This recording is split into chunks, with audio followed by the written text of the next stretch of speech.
నమస్తే, welcome to JP news. ప్రస్తుత మా స్టూడియోలో ఆధ్యాత్మికంగా కానీ, పురాతన వస్తువుల గురించి కానీ, గుళ్ళ గురించి కానీ, ఏ విధంగా అయినా సరే అవలేలగా తన మైండ్లో ఒక చిప్ అంటూ ఏర్పరచుకుని కొత్త కొత్త విషయాలు, తెలియని విషయాలు ఈ జనరేషన్లో ఉండే పిల్లకాయలకు వెంకటగిరి గురించి ప్రాముఖ్యత కానీ, పోలేరమ్మ గురించి ప్రాముఖ్యత కానీ, ఎలాంటి విషయాలైనా తెలియజేయగలగ ఒక మహోన్నత వ్యక్తి మా స్టూడియోలో ఈరోజు ఉన్నారు.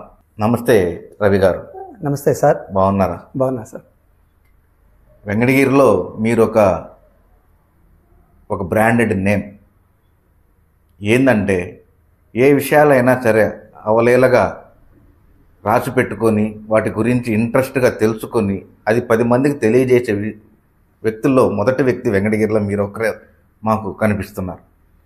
రేపు రానున్న జాతర నియమాలు, నిబంధనలు, ఆచారాలు ఎలా ఉంటాయి, అసలు అమ్మవారు వెంకటగిరిలోకి ఎందుకు వెలిసింది అనే వాటి మీద కొంచెం అవగాహన తెలియజేయండి. నమస్కారం సార్. జేపీ న్యూస్ వారికి ముందుగా వందనాలు. నా పేరు సుంకర రవికుమార్. నేను ప్రస్తుతం వెంకటగిరి భాష్యం స్కూల్లో ఉపాధ్యాయుడిగా పనిచేస్తున్నాను. పిల్లలకి, విద్యార్థులకు క్రొత్త విషయాలు తెలియజేయడంతో పాటు జననీ జన్మభూమిచ్చ స్వర్గాదపి గరీయసి అన్న శ్రీరామచంద్రుడి పలుకులు, జన్మభూమి కంటే స్వర్గము, భూతలం అనేది ఇంకెక్కడా లేదు అని చెప్తారు. మన ఒక్క వెంకటగిరి గొప్పతనాన్ని మన విద్యార్థులకు తెలియజేసి మన వెంకటగిరి మీద 1000 రెట్లు ప్రేమ, అభిమానాలు పెరగాల అన్న ఒక తపనతో కొన్ని విశేషాలన్నీ సేకరించి విద్యార్థుల కోసంగా నేను వాటిని సేకరణ చేయడం జరుగుతూ ఉన్నది. ఇక మీరు అడిగిన ప్రశ్న మన వెంకటగిరి జాతర.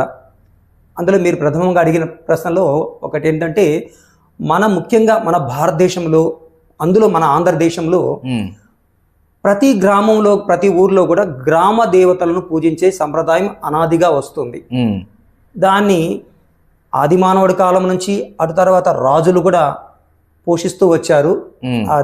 ఆ యొక్క జాతరలు, ఉత్సవాలను కూడా. గ్రామ దేవతలు అనేటి 108 రకాలు ఉన్నాయని చెప్తారు. 2 కళ్ళతో దీవించే తల్లని ఇరుకలమ్మని, ఒక 4-5 గ్రామాల వాళ్ళు ఒక సెంటర్లో మా ఊళ్ళమ్మ అని ఒక దేవాలయం కట్టుకొని, మా ఊళ్ళందరికీ దేవత, పోషించే తల్లిని పోచమ్మ అని, జొన్నలు ఎక్కువగా పండే ప్రాంతంలో మా జొన్నాలమ్మ, మా కోరికలు తీర్చే తల్లి కామాక్షమ్మ. కామ అంటే చెడు అర్థం కాదు, అది కోరిక. తెలుగు అర్థం, సంస్కృతంలో తెలుగు అర్థం కోరిక అంటే అది మంచి చదువు కావాలని, మంచి ఆరోగ్యం కావాలని, మంచి జ్ఞానం కావాలని దాని కామాక్షమ్మ అంటారు. అలా కామాక్షమని, ఇలా అమ్మవార్లు రకరకాల పేర్లతో గ్రామాల్లో పిలుస్తూ ఉంటారు. ఇక మన వెంకటగిరికి వస్తే మొదట ఇక్కడ గొబ్బూరి వారు అని వారు పరిపాలించేవారు. గొబ్బూరి వారు అంటే రాజులే, వారు కూడా రాజవంశీలే. అంటే ఈ వెంకటగిరి అంటే బొబ్బిలి వాళ్ళు, గొబ్బూరి వాళ్ళు అనేది సపరేట్ రాజవంశాలు. అంటే మనము అమెరికా పుట్టి 500 సంవత్సరాలు అయిందని చెప్పుకుంటాం, హైదరాబాద్ పుట్టి 500 సంవత్సరాలు చరిత్ర అని చెప్పుకుంటాం, మద్రాసు పుట్టి దాదాపు 300 సంవత్సరాల చరిత్ర. కానీ వెంకటగిరి అనేది సుమారు 2000 సంవత్సరాల చరిత్ర ఉంది. ఇక్కడ ఈ మధ్య సంగన్నపల్లి అనే ఒక విలేజ్ ఉంది.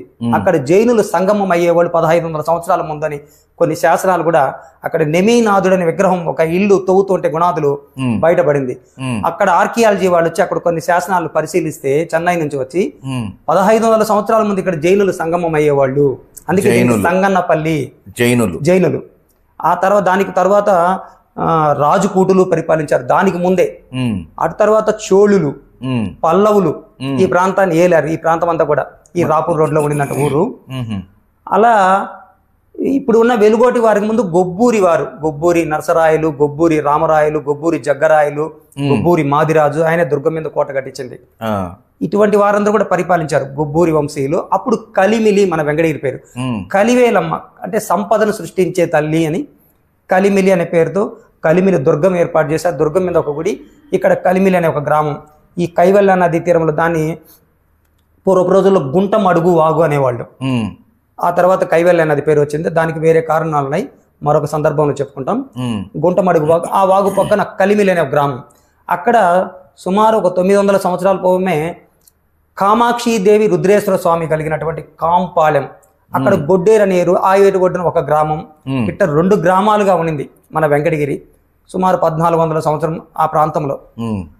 తర్వాత 1600 సంవత్సరంలో ఇక్కడికి వెలుగోటి వారు వచ్చారు. గొబ్బురి వారి తర్వాత వెలుగోటి వెంకటాచలపతి నాయుడు మొదట వెంకటగిరిలో, ఆయన కర్నూలు జిల్లా వెలుగోడు, అంటే వీరి వంశము మొదట గుంటూరు పల్నాడు ఆ ప్రాంతం నుంచే మొదలైంది. పైన జడలమర్రి బేతాళ నాయుడు వీళ్ళ మూల పురుషుడు, జడలమర్రి బేతాళం చెవిరెడ్డి బేతాళ నాయుడు. అక్కడి నుంచి వీళ్ళ వంశం అంతా కూడా రకరకాల ప్రదేశాలు, అటు తెలంగాణ, విజయనగరం, బొబ్బిలి అంతా వెళ్తూ ఇలా కర్నూలు జిల్లా వెలుగోడు, కర్నూలు జిల్లా వెలుగోడు నుంచి ఒక వెంకటాచలపతి నాయుడు అనే రాజు ఇక్కడ గొబ్బురి వారిని జయించి తన రాజ్యాన్ని ఏర్పాటు చేశారు 1600 సంవత్సరంలో. ఆయన వెంకటేశ్వర స్వామి భక్తుడు. తన పేరు ఈ వెలుగొండలు అక్కడ శేషాచల కొండల వరకు విస్తరించి ఉన్నాయని ఈ ఊరికి తన పేరు వెంకటేశ్వర స్వామి పేరు కలిసి వచ్చేటట్టుగా వెంకటగిరి అని నామకరణం చేశారని మనకు చరిత్ర ఆధారాల ద్వారా తెలుస్తుంది. దీనికి ముందు ఒక విషయం ఏం చెప్పుకోవాలంటే, నాకు నెల్లూరులో పెద్దలు కాళిదాస్ పురుషోత్తం గారిని సర్వోదయ కాలేజీ రిటైర్డ్ ప్రిన్సిపల్ గారు, వారు సుమారు 80 సంవత్సరాలు ఇప్పటికీ జీవించి ఉన్నారు. చాలా గొప్ప చరిత్రకారులు, మన ఆంధ్రదేశంలో ఉన్న గొప్ప చరిత్రకారుల్లో వారు ఒకరు.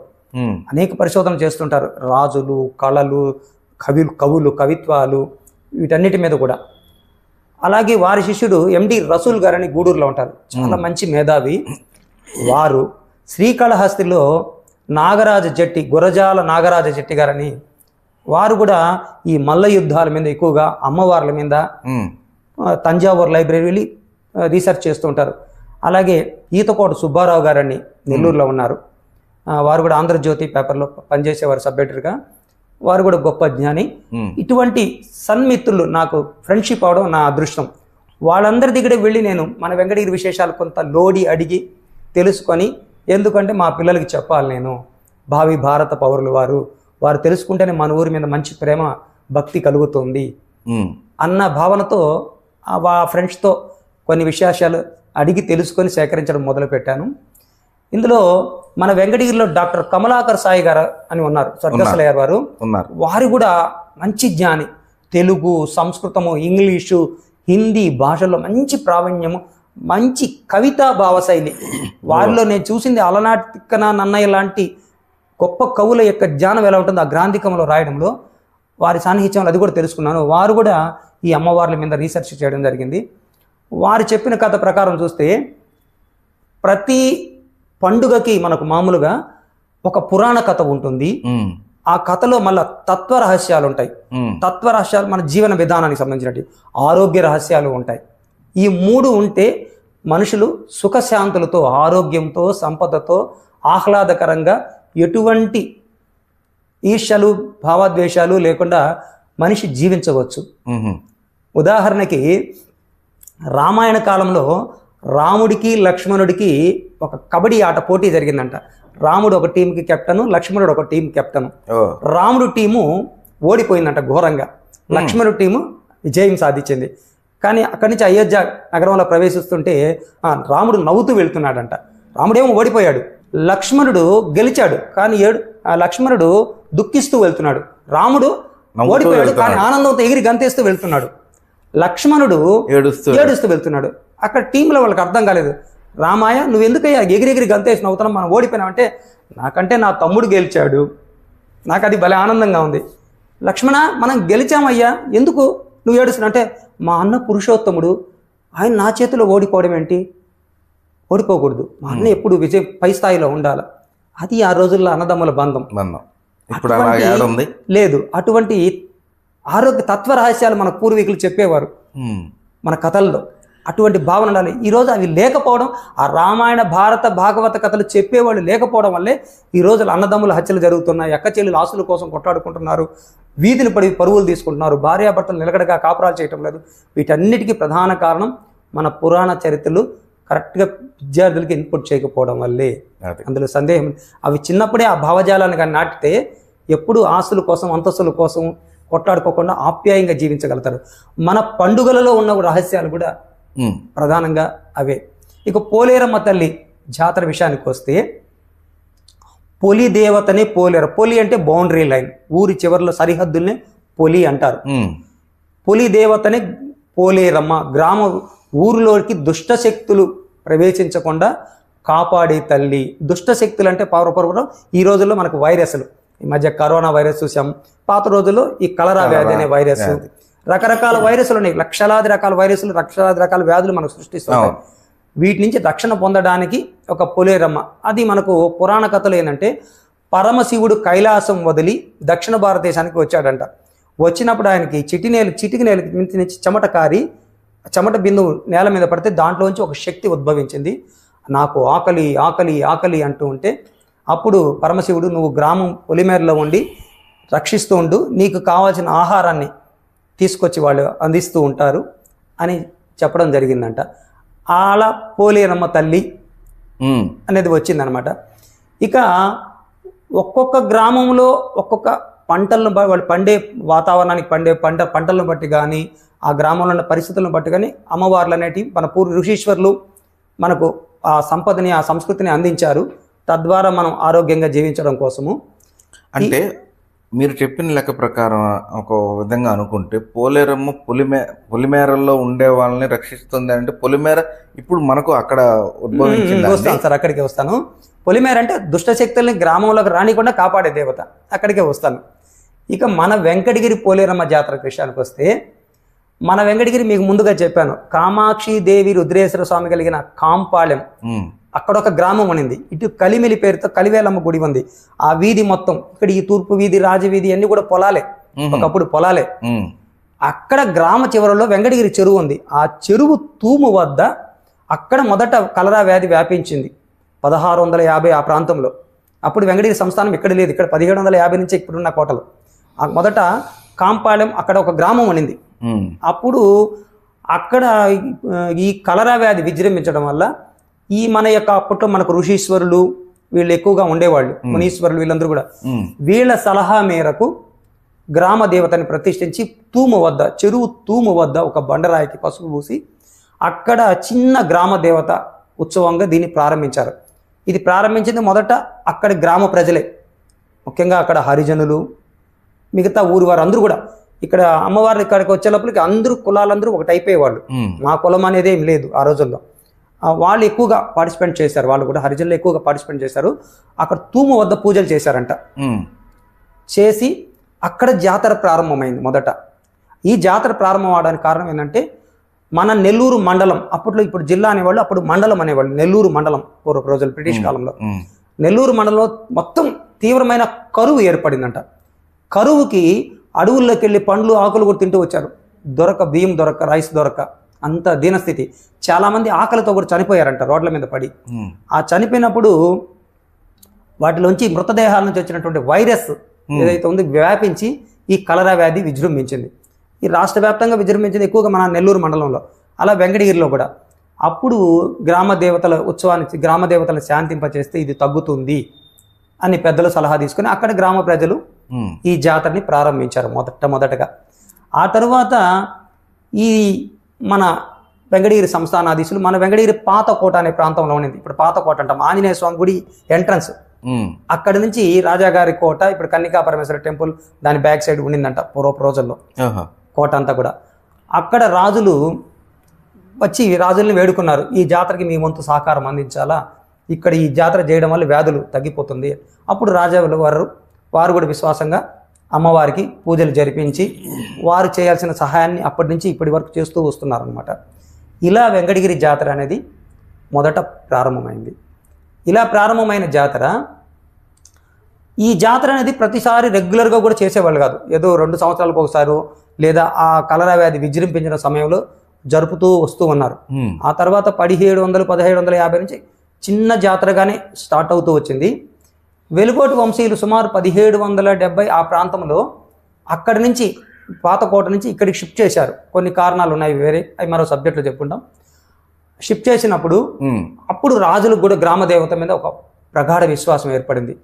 పోలేరమ్మ తల్లి మీద ప్రగాఢ విశ్వాసం. అంటే వీళ్ళ వంశంలో, వెంకటగిరి సంస్థానం వంశంలో శైవ భక్తులు ఉన్నారు, అటు శైవత్వాన్ని ఇటు వైష్ణవాన్ని రెండింటిని పోషించారు వెంకటగిరి సంస్థానాధీశులు.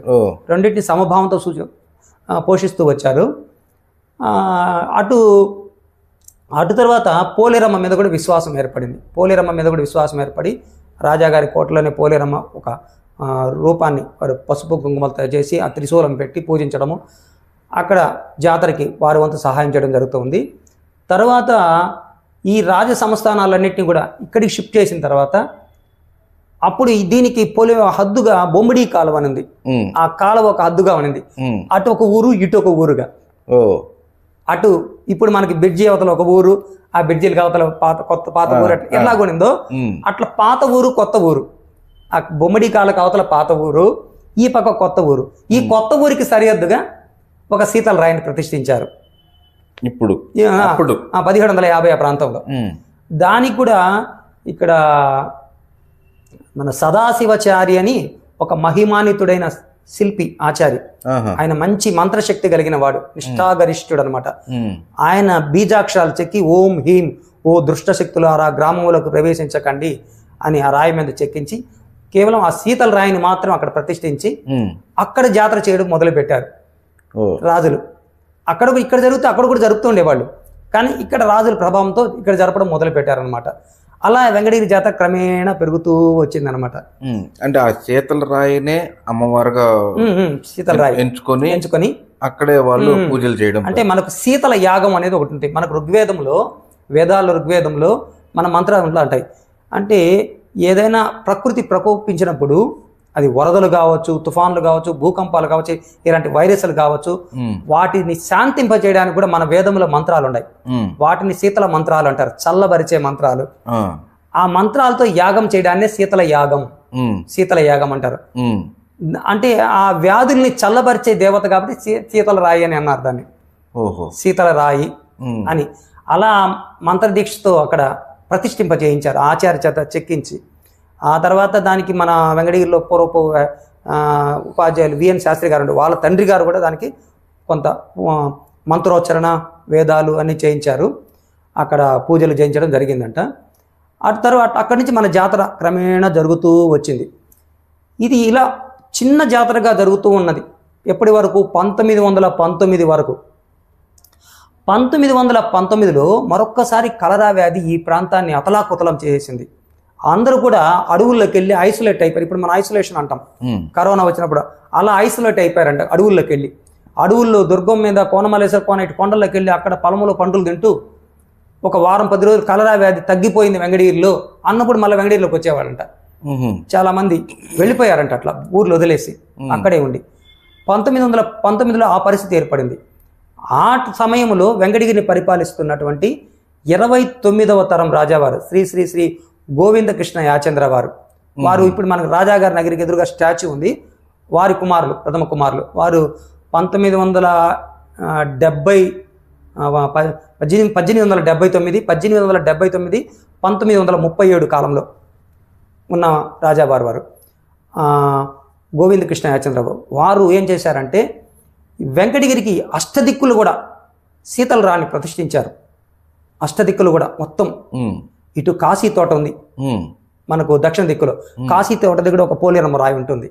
ఇటు కాంపాళెం ఒడ్డున మన వరదరాజస్వామి గుడి పక్కన ఏటి ఒడ్డున ఒక పోలేరమ్మ ఉంటుంది. ఇక్కడ మా తోలిమెట్ట వీధి ఉంది. తోలిమెట్ట వీధిలో కూడా సరిగా పడమట దిక్కున పోలేరమ్మ ఉంటుంది. ఈ మూలకెళ్తే మనము ఇలా పాలగొండ సత్రం వెళ్ళేటప్పుడు అక్కడ ఆర్చి ఉంది, అక్కడ కూడా పోలేరమ్మ ఉంటుంది. గమనించారండి. ఇటు వచ్చామంటే మన కాశీపేట బ్రిడ్జి దగ్గర కూడా ఒక చిన్న పోలేరమ్మ ఉంటుంది. అక్కడ ఒక బేకరీ షాపు, ఆడ ఒక విగ్రహం ఉంటుంది. మీరు గమనించుంటే ఇట్లా పాత బస్ స్టాండ్కి వెళ్ళేటప్పుడు సాయిబాబా గుడి ముందు ఒక పోలేరమ్మ విగ్రహం. అంటే ఈ ఊరు అక్కడి వరకే ఉండింది. అప్పుడు ఆ బ్రిడ్జి కూడా కట్టలేదు, ఆ సాయిబాబా గుడి, అది ఎండింగ్. ఇవన్నీ అష్టదిగ్బంధ. ఇక్కడ ఈ బ్రిడ్జి ఉంది కదా, ఈ బ్రిడ్జికి ముందరే ఒక విగ్రహం ఉంది. ఇప్పుడు కూడా చిన్న రాయి. శివాలయానికి వెళ్తాం కదా దారి, ఆ వెళ్ళేటప్పుడు ఎంట్రన్స్ లెఫ్ట్ సైడ్ ఉంటుంది. ఆడ లెఫ్ట్ సైడ్ గుంటలో ఉంటుంది రాయి.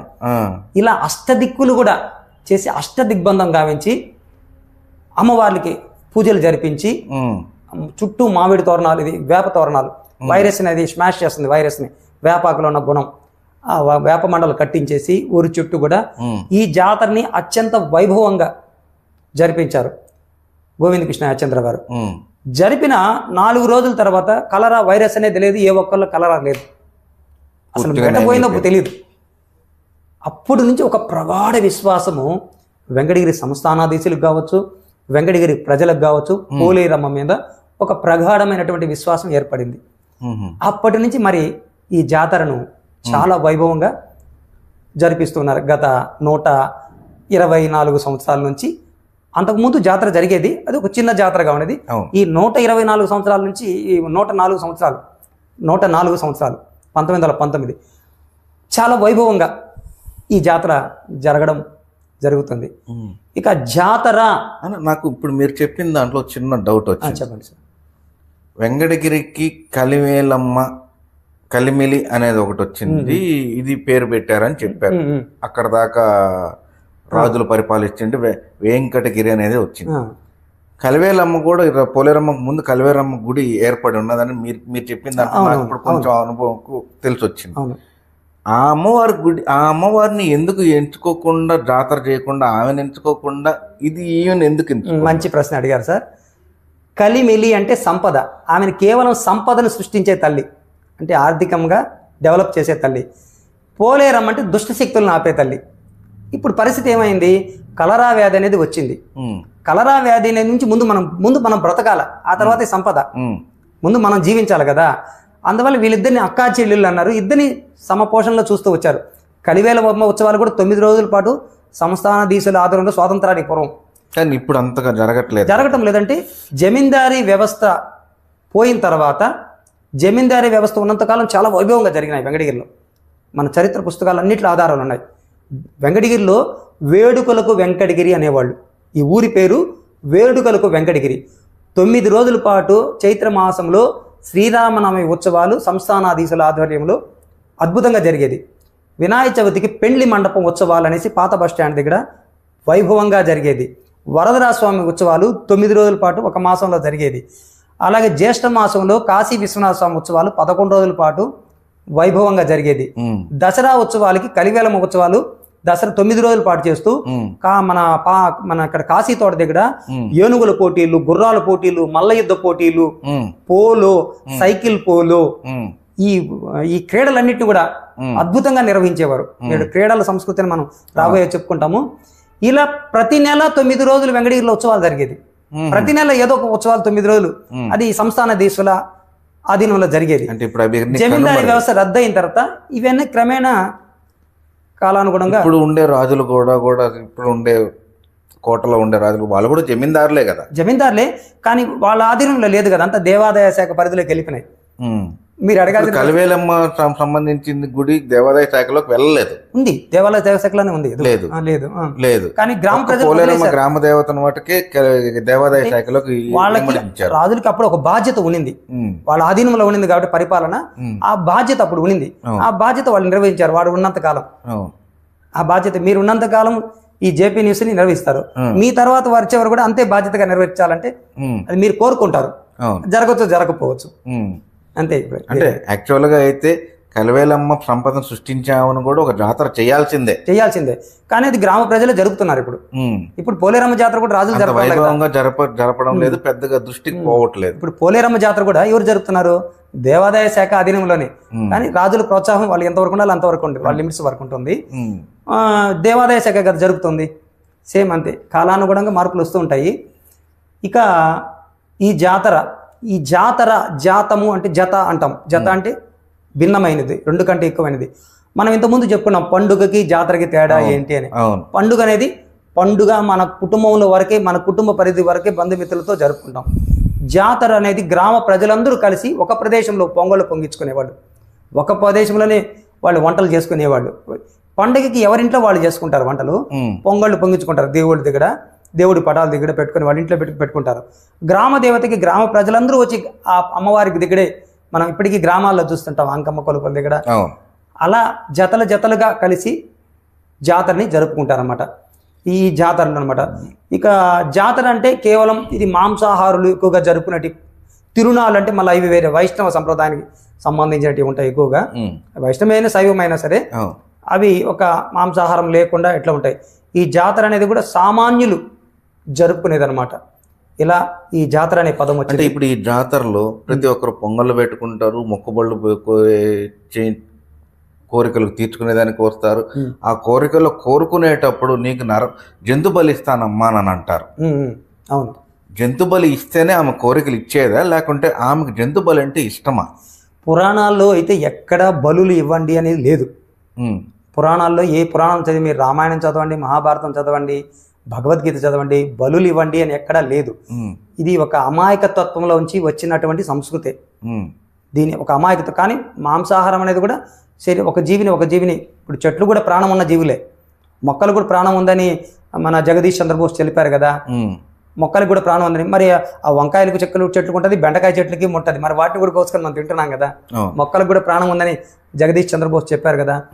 అలాంటి సిద్ధాంతం ప్రకారం ఒక జీవికి ఆహారంగా, అంటే మరి ఎక్కువగా ఈ గొర్రెలు పెరిగిపోతే కూడా పొల్యూషన్ పెరిగిపోతుంది, వీటిని మాంసాహారంగా కూడా ఉపయోగించుకోవచ్చు అని ఇటువంటి సంప్రదాయాలు కూడా కొన్ని పెట్టుకోవడం జరిగింది మన పూర్వీకులు. అటు తర్వాత ముఖ్యంగా మన జాతరలో కూడా అనేక తత్వరహస్యాలు, ఆరోగ్య రహస్యాలు ఉన్నాయన్నమాట. చూడండి, ఇప్పుడు అమ్మవారు ఈ చికెన్ ఫ్యాక్స్ అంటాం, అలాగే అమ్మవారు పోసింది అంటాం, అలాగే కలరా వ్యాధి. ఈ వ్యాధిని మనకు పసుపు అనేది మొదట తీసుకుంటే, అమ్మవార్లు అంటే మనకు పసుపు రంగు పూస్తారు, బొమ్మలకి అన్నిటికి కూడా గడపలకి పసుపు పూస్తారు. పాము కూడా పసుపు ఘాటుకు తట్టుకోలేక ఇంట్లోకి ఎంటర్ కాలేదంట. దానికి ఒక చెక్ పోస్ట్, అంటే చీడ పురుగులు ఉంటారు, జర్రెలు, తేళ్లు, పాములు. పాత రోజులంతా గ్రామీణ కుటీరాలు ఉండేటివి, ఎక్కువగా అడవి ప్రాంతాలు. ఈ సిమెంట్ రోడ్లు, ఈ తారు రోడ్లు, బీటీ రోడ్లు ఇటువంటివి లేవు. అంతా కూడా అటవీ ప్రాంతం, చెట్లు పొదలు ఎక్కువ. వాటి మధ్య ఈ యొక్క తేళ్లు, జర్రీలు, పాములు లాంటి విష పురుగులు కూడా జీవించేటివి. ఇవి వీళ్లలో ప్రవేశించకుండా పసుపు పూసేవాళ్ళు గడపలకి. ఆ పసుపు ఘాటు భరించలేక అవి రిటర్న్ వెళ్ళిపోయేటి అంట. అలా పసుపు రెండోది ఏంటి, వైరస్ క్రిమి సంహారిణి పసుపు. అందువల్ల పసుపు నీళ్లు చల్లేవాళ్ళు ఇల్లంతా కూడా. ఎందుకంటే ఆ వైరస్లంతా స్మాష్ అవ్వడానికి ఊరంతా కూడా పసుపునే పూసేవాళ్ళు. అంటే అటు చుట్టుపక్కల వైరస్లన్నీ వ్యాపించకుండా ఉండడానికి, ఆ వైరస్లన్నీ దగ్గరికి రాకుండా ఉండడానికి. అట్లా పసుపు, కుంకుమలు ప్రధానంగా ప్రాధాన్యత ఇస్తాయన్నమాట. అమ్మవారికి జాతరకి కుడుములు తయారు చేస్తారు. ఎందుకంటే ఇది భాద్రపద మాసంలో వస్తుంది. ఈ మాసంలో వర్షాలు తీవ్రంగా ఉంటాయి. ఈ వర్షంలో తడిచిన వాళ్ళ పిల్లలకైతేనేమి, పెద్దవాళ్ళకి కూడా ఊపిరితిత్తులు చాలా వీక్ అవుతాయి, లంగ్స్లో ఫ్లమ్ చేరుతుంది, నెమ్ము అనేది. ఈ ఊపిరితిత్తులు రెసిస్టెంట్ పవర్ కోసం బెల్లపు కుడుములు చాలా ఎనర్జీగా పనిచేస్తాయని మనకు వైద్య శాస్త్రం తెలుపుతూ ఉన్నది. అందువల్ల బెల్లపు కుడుములు పెట్టేవారు. అలాగే అంబలి పోసేవాళ్ళు. అంబలి ఏంటంటే మన నరాల వ్యవస్థలో నరాలు రక్త ప్రసరణ తగ్గడం వల్ల నరాల బలహీనత వచ్చేది. ఎందుకంటే ఈ వామిటింగ్స్, మోషన్స్ అయ్యడం వల్ల చచ్చుపడి చేతులు కూడా ఎత్తలేని పరిస్థితి. అందులో అంబలి, రాగిలో ఫైబరు ఇవన్నీ ఉంటాయి కాబట్టి అంబలి అనేది ఒక న్యాచురల్ సెలైన్ లాగా. ఇప్పుడు సెలైన్ ఎలా ఎక్కిస్తున్నారో అట్లా న్యాచురల్ సెలైన్ అది. అంబలి తాగడం వల్ల నరాల వ్యవస్థ అంతా కూడా పటిష్టం అవుతుంది. వాటిలో ఫైబర్, ఆ రాగిలో ఫైబర్ అయితేనేమి డైజెషన్ సిస్టమ్కి అయితే చాలా ఈజీగా ఉండడం, కండరాలకి శక్తిని ఇవ్వడం. అందుకని అంబలి పోసేవాళ్ళు. పోలేరమ్మకి సొంటి అన్నం పెట్టేవాళ్ళు. ఎందుకంటే మనకు హెచ్డిఎల్ కొలెస్ట్రాల్, ఎల్డిఎల్ కొలెస్ట్రాల్ ఉంటుంది. హెచ్డిఎల్ కొలెస్ట్రాల్ అనేది అవసరం మనిషికి.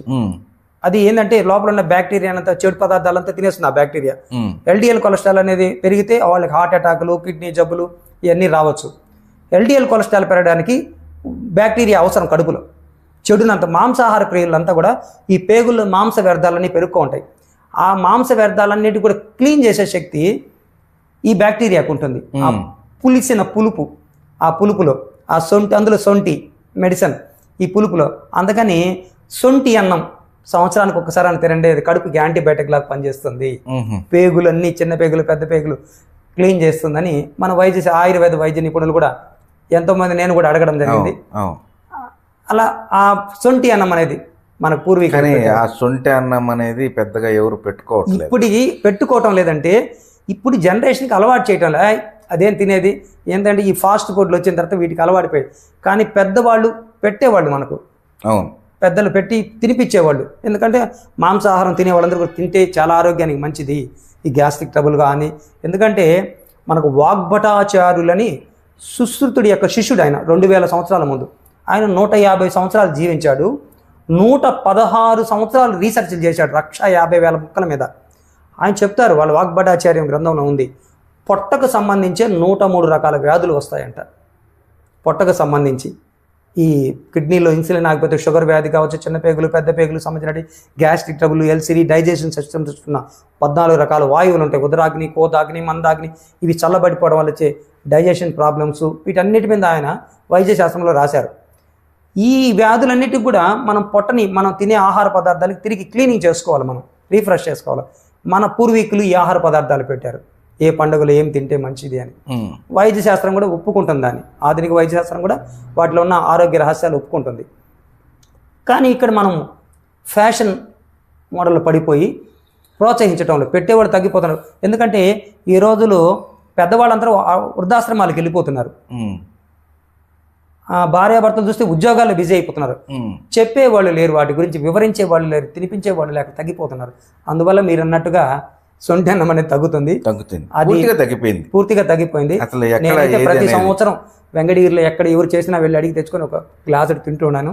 ఇప్పటికి ఒక్కసారి కూడా ఆగలేదు. మా పక్కింట్లోనే మా బంధువుల పెద్ద అంక ఉంది, ప్రతి సంవత్సరం చేస్తుంది. నేను అడిగి ఆమె కావాల్సిన వస్తువులు నేనే ఇప్పించి చేయించుకొని ప్రతి సంవత్సరం ఒక గ్లాస్ తింటాను. చాలా బాగుంటుంది, తిన్న తర్వాత కూడా కడుపు చాలా చల్లగా ఉంటుంది. ఇది వాస్తవము. సొంటి అన్నాన్ని మనం ప్రోత్సహించాలి. అదే పోతే ఈ జంతు బలి అని అంటున్నారు కదా, అమ్మవారికి మొక్కుబడిగా ఆచారాల తరబడి ప్రతి ఒక్కరికి ఒక 10-15 సంవత్సరాల నుంచి జనరేషన్ తెలిసిన వాళ్ళకి దున్నపోతను నరుకుతారు, దున్నపోతను అమ్మవారికి బలిస్తారు. అసలు ఎందుకు ఆ ఆచారం ఎందుకు వచ్చింది? బలి అనేది సాంస్కృతిక అనేది లేదు అని మీరు అంటున్నారు. మరి గవర్నమెంట్ పరంగాను ఇట్లాగా ప్రతి ఒక్కరికి దున్నపోతను చూపించి ఊరేగించి దీన్ని బలిస్తున్నామని చూపిస్తూ ఉంటారు. అది ఎందుకు ఆచారం అనేది? ఇది కాలానుగుణంగా కొన్ని విషయాల్లో మన వాళ్ళు అప్డేట్ కావటం లేదు. ఎందుకంటే ఈ బలులు అనేటి మాంసాహారం తినడం అనేది తప్పు కాదు. భారతదేశంలో ప్రపంచవ్యాప్తంగా ఎక్కువగా మాంసాహారం తినే వాళ్ళు ఉంటారు. కానీ ఎక్కడ సాక్రిఫై చేయాలో అక్కడే చేసి దాన్ని వండుకొని తినడంలో తప్పు లేదు. ఎందుకంటే నేను కూడా మాంసాహారనే, నేను తింటాను. కాబట్టి అది ఎక్కడ చేయాలో ప్రభుత్వం వారు విధించినటువంటి ప్రదేశాలు ఉంటాయి. సాక్రిఫై చేసేది ఏటాల డబ్బా అంటారు పాత రోజుల్లో. నరసింహారావు వీధిలో ఒకటి ఉంది, మనం క్లబ్ వెనక వాళ్ళ అట్లాంటి ప్లేసుల్లో మాత్రమే వాటిని సాక్రిఫై చేసి మాంసాహారం వండుకొని తినాలి. పబ్లిక్లో బలులు ఇవ్వడం అనేది చట్టరీత్యా వ్యతిరేకం. దాన్ని ప్రతి ఒక్కరు కూడా ఆచరించాలన్నమాట. ఈ జంతు బలులు అనేటివి మనం నిషేధం చేసుకొని వాటి ప్లేసులో ఒక గుమ్మడికాయ కొట్టినా చాలంటుంది. అమ్మవార్లు ఎక్కడ నాకు ఇది బలి ఇవ్వండి అది బలి ఇవ్వండి మనకు ఎక్కడ మనకు ప్రధానంగా ఎందుకు బలిస్తారు? మనకు ప్రధానం ప్రామాణికం భగవద్గీత. భగవద్గీత 700 శ్లోకాలు మనకు ప్రామాణికం. అందులో ఎక్కడ చెప్పలేదు కదా బలి ఇవ్వండి అని. ఇది ఒక మూఢాచారంలోంచి వచ్చింది. దీన్ని కాలానుగుణంగా మన వాళ్ళు అప్డేట్ చేసుకోవాలా అనేది నా అభిప్రాయం. అంటే దున్నపోతనే ఎందుకు బలిస్తారు? దున్నపోత అనేది చాలా పెద్దది, పెద్ద జీవి. అది కూడా ఉపయోగపడుతుంది. పాత రోజుల్లో పొలాలు దాంతో కూడా దున్నేవాళ్ళు.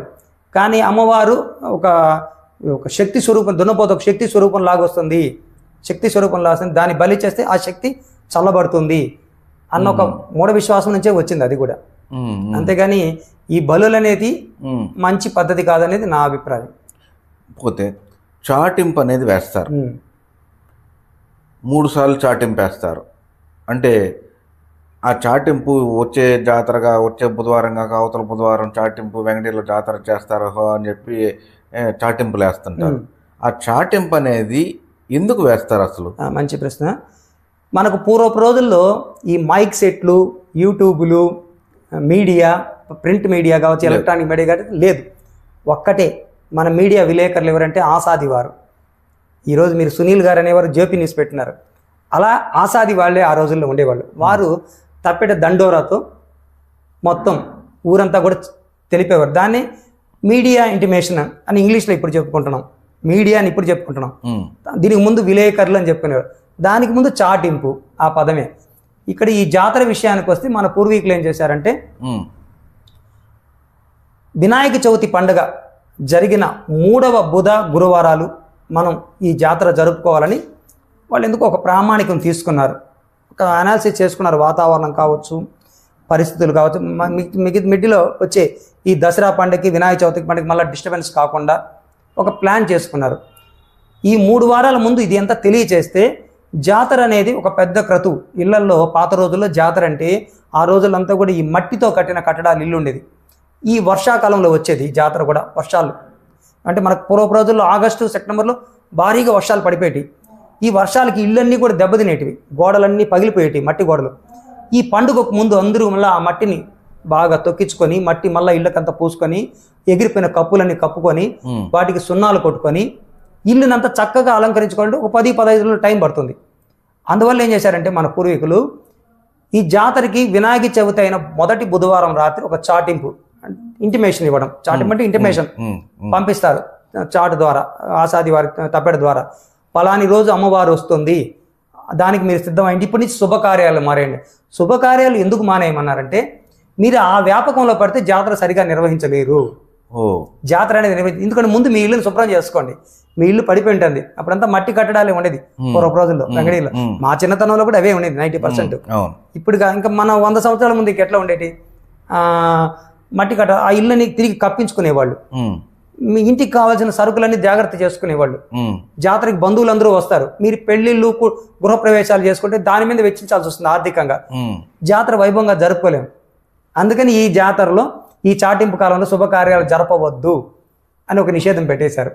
అది ఏదైనా సెంటిమెంట్ గా పెడితే బాగుంటుంది. అప్పుడు అందరూ మా జాతర చాటులో మన పెళ్లి చేసుకోకూడదు. అదే దానికి కారణం ఏంటంటే ఇది మన పూర్వీకులు ఇట్లా. అదొక దోషంగా ఏమి కాదు. అంటే చాలా మంది ఏమనుకుంటారు, చాటింపు పెట్టేశారు ఇంకే పనులు చేయకూడదు మనం, అదొక మనకు ప్రతిదీ సైంటిఫిక్ గాను తత్వకంగాను తత్వరహస్యంగాను సైంటిఫిక్ గా ఆలోచించాలి ఆధునిక మానవుడు.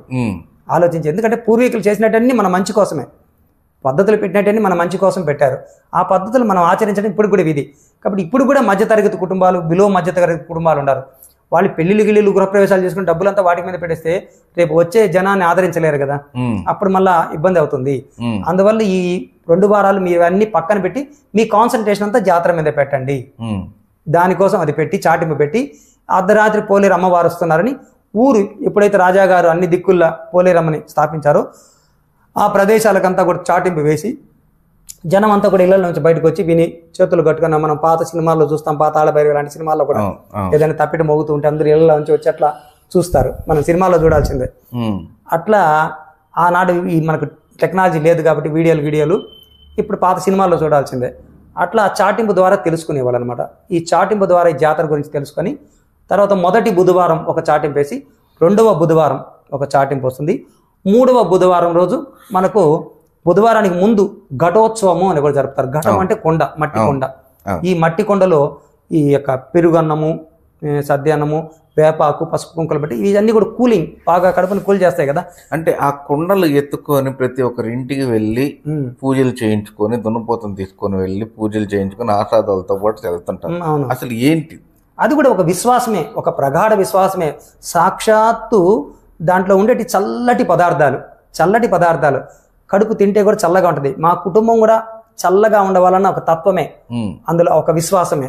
ఆ విశ్వాసం కొద్దీ అమ్మవారిని పిలిపించి వాళ్ళు పూజలు చేయించుకొని ఒక సంతృప్తి చెందుతారు.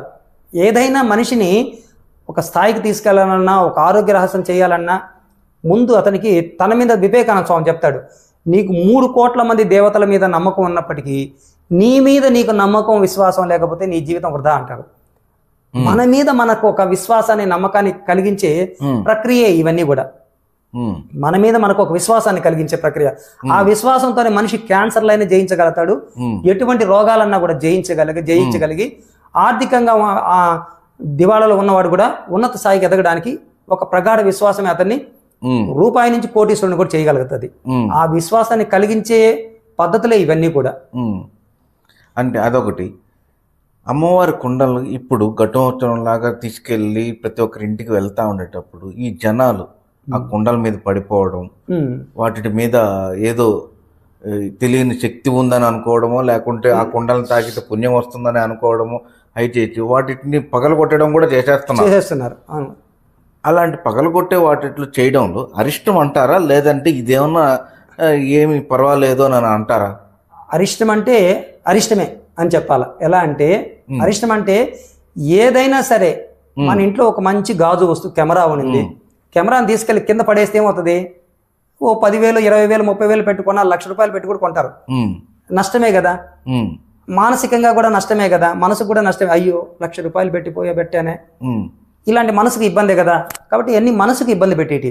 మనసు ఇబ్బంది పడితే అంటే మనకు వైద్య శాస్త్రం ఒకటి చెప్తుందండి, 6,200 రకాల వ్యాధులు ఉన్నాయి. అందులో 72% వ్యాధులు మనస్సు మెదడు వల్ల వస్తాయి. స్ట్రెస్ వల్ల కావచ్చు, మైండ్ ఆలోచన మనస్తత్వం వల్ల వస్తాయి. మానసిక శాస్త్రవేత్తలు పెరుగుతున్నారు. మనం చేసుకునే ప్రక్రియలన్నీ కూడా మనసు ఉల్లాసంగా ఉండాలా, మది ఉల్లాసంగా ఉండాలి. దానికి విరుద్ధంగా మనం చేస్తే వాటి వల్ల మన ఆరోగ్యానికి దెబ్బే. అదే అరిష్టం. మన ఆరోగ్యానికి దెబ్బ, అదే అరిష్టం అనమాట. కాబట్టి అక్కడ ఒక డిసిప్లిన్ లోపించడమే.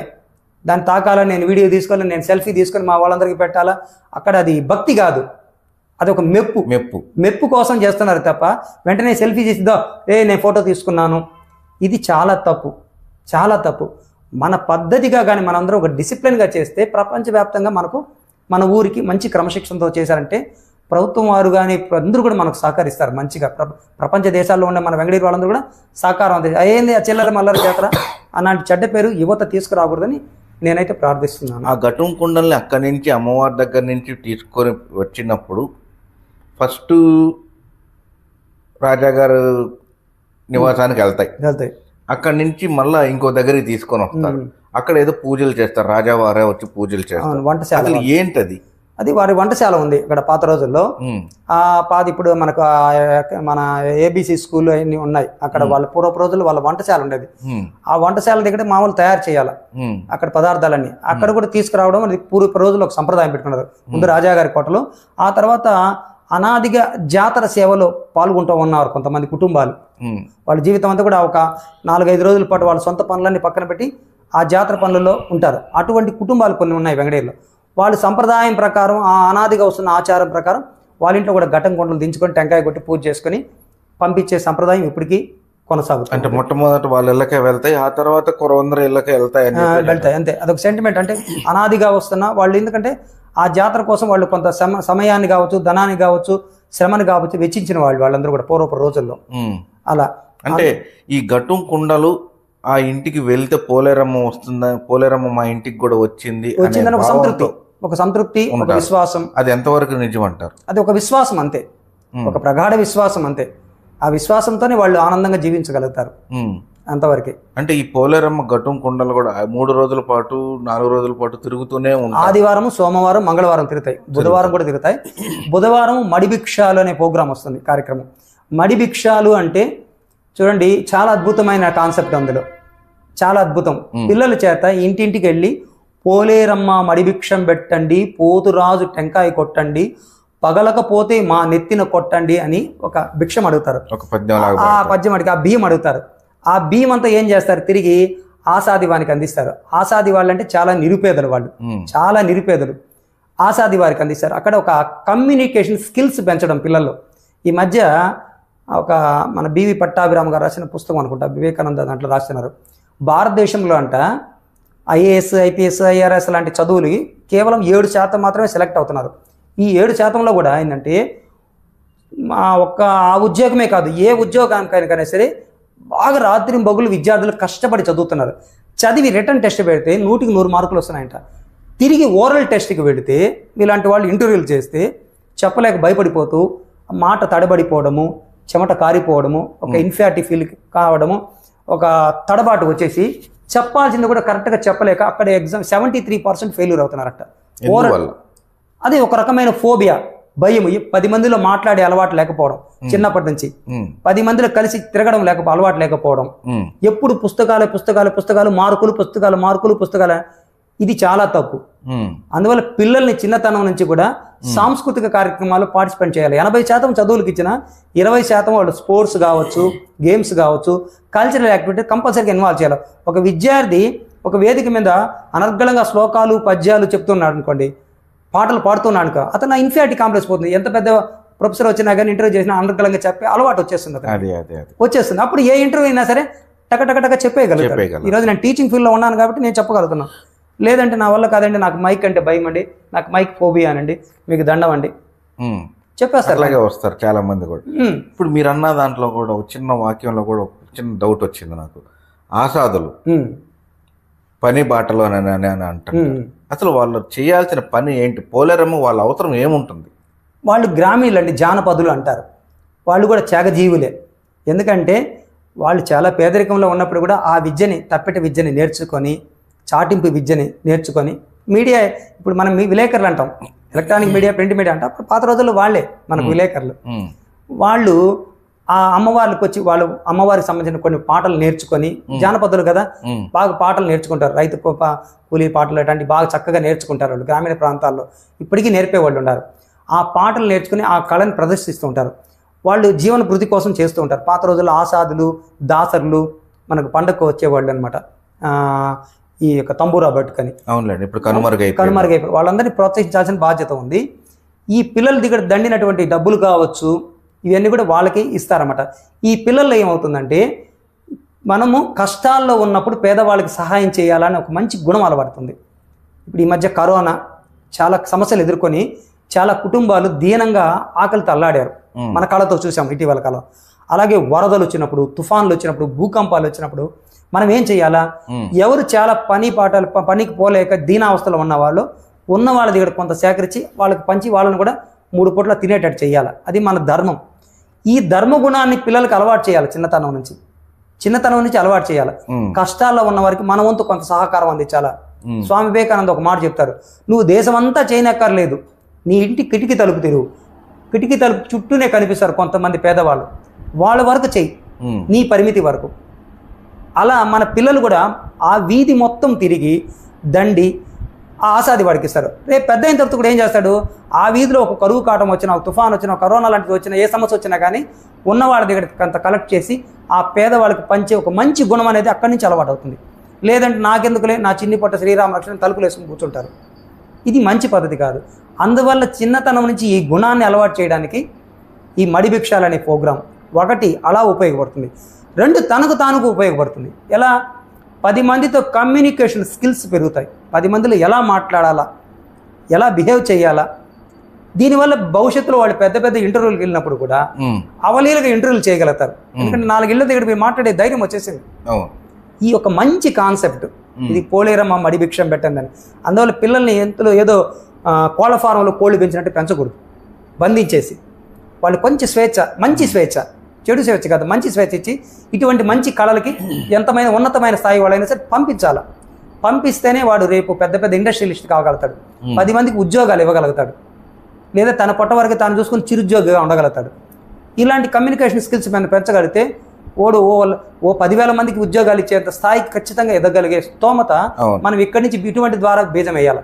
అందువల్ల మన పూర్వీకులు ఆ రోజుల్లోనే ఆలోచించి ఒక మంచి కాన్సెప్ట్ మడిభిక్షాల ద్వారా అమ్మవారింటి తయారవుతుంది. వారు అమ్మవారిని తయారు చేయడంలో నైపుణ్యం, ఆ వృత్తి. మనకు 7,200 రకాల కులాలు ఉన్నాయి దేశంలో. ప్రతి కులం కూడా ఒక నైపుణ్యత కలిగి ఉంటుంది వాళ్ళ వృత్తుల్లో. అన్నీ గొప్పవే, ఏది తక్కువ కాదు. కావస్తే ఆర్థికంగా అటు ఇటు కావచ్చు, కానీ ప్రతి కమ్యూనిటీ చాలా గొప్పది. ఆ కమ్యూనిటీ వెనుకున్నట్టు వాళ్ళ కుల వృత్తులు కూడా మన దేశానికి ఒక వెన్నుముక్కలాగా కాపాడాయి, మన దేశాన్ని నిలబెట్టాయంటే కుల వృత్తులే కారణం. ఆ వృత్తుల ద్వారా మన పూర్వపు రోజులు, అంటే అప్పుడు టెక్నాలజీ అనేది లేదు కాబట్టి కేవలం భారతీయులందరూ కూడా ఆహ్లాదకరంగా జీవించారంటే ఆ కుల వృత్తులు. అందులో కుమ్మరివారు బంక మట్టిలో 18 రకాల ఔషధ గుణాలు ఉంటాయంట. అందుకని మట్టి కుండలో నీళ్లు తాగితే మనకు చాలా శ్రేష్టం. ఏ ఫ్రిడ్జ్లు వాడి మనం ఈరోజు రకరకాల జబ్బులు తెచ్చుకుంటున్నాం, మట్టి కుండ నీరు ఆరోగ్యానికి చాలా శ్రేష్టమైనది. ఆ మట్టి కుండలు, ఈ సట్టి అంటారు, దాంట్లో తయారు చేసిన అన్నం తింటే వాళ్ళకి షుగర్ వ్యాధి రాదంట. అల్యూమినియం సకల వ్యాధులకి రాజమార్గం. మట్టి కుండ చాలా శ్రేయస్కరం. పెద్ద పెద్ద అంబానీలు వాళ్ళు కూడా అంటే ఈరోజు మట్టి కుండలు తయారు చేసుకున్న చపాతీలు తింటున్నారంట. ఇన్ని కోట్లు సంపాదించారు, లక్షల కోట్లు సంపాదించినప్పుడు కూడా మట్టి కుండలో తిన్న వారికి, వంట చేసుకుని తిన్న వాళ్ళకి షుగర్ వ్యాధి కూడా రాదంట. బంక మట్టిలో 18 రకాల ఔషధ గుణాలు ఉంటాయి. అందువల్ల వారిని కూడా మనం పూజించాలి, ఆ కుమ్మరి వంశీయులు కూడా. ఎందుకంటే వాళ్ళు అమ్మవారిని తయారు చేసిన తర్వాత అమ్మవారికి ఒక రూపాన్ని తీసుకొస్తారు. అమ్మవారు మెట్టి నీళ్ళు అంటారు, రజకులు. దానికి ఒక కాన్సెప్ట్ ఉంది. ఎందుకంటే రజకులు చీరని చాలా అందంగా కట్టగలుగుతారు, అందులో చాలా నైపుణ్యం కలిగిన వాళ్ళు వారు చీరని కట్టడంలో. అందువల్ల రజకులు ఇంటికి తీసుకెళ్తారు. అమ్మవారి మెట్టి నీళ్ళు అని చెప్పారు దాని పేరు, ఎందుకంటే వారైతే చక్కగా చీర కడతారని. అక్కడికి తీసుకొచ్చిన తర్వాత మనకు పాతకాలంలో కాంపాళెంలో జాతర జరిగేదని చెప్పుకున్నాం. అక్కడ నుంచి ఆసాదులు ఏం చేస్తారంటే అక్కడ గ్రామ పూర్వీకులు కలుపుకొని వాళ్ళు రావాల్సిందే, ఎందుకంటే అక్కడ బీజం అక్కడ పడింది కాబట్టి జాతరకి. గాలి గంగలను తీసుకొస్తారు, అంటే వేవ్స్ ద్వారా, తరంగాల శక్తి ద్వారా శక్తిని ప్రవేశింపజేయడం. మన ఒక ఆచార్య శిల్పి బొమ్మ చెక్తాడు, బొమ్మ చెక్కినంత వరకు అది బొమ్మే. కానీ వేద పండితులు ఏం చేస్తారు, 4 వేదాలు చదివి వేదాల్లోని శ్లోకాలు చదివి అష్టదిగ్బంధం దర్భ, బంగారు తీగ, వెండి తీగ, రాగి తీగలతో కట్టి ఈ మంత్రోచ్చరణ చేయడం వల్ల ఈ శక్తి దాంట్లోకి ప్రవేశిస్తుంది. అప్పుడు పవర్ ఎనర్జీ వస్తుంది విగ్రహంలోకి, అప్పుడు పూజించాల్సిందే. అంతకుముందు వరకు అది రాయే, దాంట్లో పవర్ ఎనర్జీ పంపించిన తర్వాత అది శక్తి రూపం అవుతుంది. అంటే ఇప్పుడు కూడా ఆచారం సాగుతుంది. గాలి గంగమ్మ జాతర అనేది ఆ మంత్రాలు చదివిన తర్వాత అమ్మవారికి ఆ శక్తి వస్తుంది. ఆసాదులు పాటలు పాడతారు, పాటి దాన్ని తీసుకొచ్చి అక్కడ పెట్టి అప్పుడు పవర్ ఎనర్జీ పెడతారు. అప్పుడు కళ్ళు పెడతారు, అప్పుడు శక్తి వచ్చింది. కళ్ళు పెట్టి దిష్టి చొక్క పెట్టిన తర్వాత ఆ గాలి గంగలు ప్రవేశింపజేసిన ఆమె శక్తి స్వరూపమే అవుతుంది. అప్పుడు రూపం ఉగ్రంగా ఉంటుంది ఆమెకి, అప్పుడు రూపం వస్తుంది అనమాట. అందువల్ల రజకులు తర్వాత గ్రంథాల వాళ్ళు అనేవాళ్ళు ఉన్నారు, బలిజ కులస్తులు. వాళ్ళు ఏం చేస్తారంటే రథ అలంకరణ, పూల అలంకరణ, పసుపు కుంకుమలు పెట్టడము వాళ్ళు నైపుణ్యులు. ఆ తర్వాత జీనిగుల వారు అనేవాళ్ళు ఉండేవారు. వాళ్ళు అరటి బోధలతో రకరకాల చిలకల బొమ్మలు, అందమైన ఫ్లవర్స్ తయారు చేసేవాళ్ళు. వాళ్ళ వృత్తి ఇది. జీనిగుల వారి వీధని ఇప్పటికీ ఉంది. వాళ్ళ వృత్తి అది. అంటే బొమ్మలు తయారు చేయడం అరటి బోధలతోనే చేసేవారు. పూర్వపు రోజుల్లో వాళ్ళు ఇక్కడ రాముడి ఉత్సవాలకి బొమ్మల కొలువులని పెట్టేవాళ్ళు. జీనిగుల వారి వెంకటేశ్వర థియేటర్ దగ్గర ఒక రామ మందిరం ఉండేది, అక్కడ బొమ్మల కొలువులు పెట్టేవాళ్ళు. వాళ్ళే చక్కగా చెక్కి అద్భుతంగా 9 రోజులు నేత్రానందంగా రామాయణం అంతా చూపించేసేవాళ్ళు. దాంట్లో వాళ్ళు అలా చేసేవాళ్ళు అనమాట. ఇక పద్మశాలీలు అమ్మవారికి మంచి చీరలు తయారు చేసి వాళ్ళ భాగస్వామ్యం ఉన్నది. హరిజన గిరిజనులు మెయిన్ అక్కడి నుంచి పుట్టింది జాతర. ఈ ఆసాది చప్పట్లు కావచ్చు, వాళ్ళంతా కూడా వాళ్ళ దగ్గర నుంచే పుట్టింది సంప్రదాయం. అట్లా ఆచార్యులు, శిల్పులు వాళ్ళు ఏంటంటే శిల్పాలు చెక్కేవాళ్ళు, రథాలు గిదాలు తయారు చేసేవారు అనమాట. అంటే ఒక మాటలో చెప్పాలంటే వెంకటగిరిలో 1700 ప్రాంతంలో ఎన్ని కమ్యూనిటీ వాళ్ళు, ఎన్ని కులాల వాళ్ళు ఉన్నారు, ప్రతి కులస్తులది ఏదో ఒక పాత్ర. రెడ్డి గారులది రెడ్డి పెత్తనం, అంటే వాళ్ళు మేనేజ్మెంట్ చేయడం. అట్లా రాజులు, నాయుళ్ళు అంటాం కదా, వాళ్ళు తెచ్చి ధన సహాయం చేయడం కావచ్చు, దానికి కావాల్సిన నగలు నటలు సహాయం చేయించడం. ప్రతి కమ్యూనిటీ వాళ్ళది, ఈ కమ్యూనిటీ ఆ కమ్యూనిటీ కాదు, ప్రతి కమ్యూనిటీ వాళ్ళది ఏదో ఒక పాత్ర అమ్మవారి జాతరలో ఉండేది. మనిషి జన్మ తీరదు.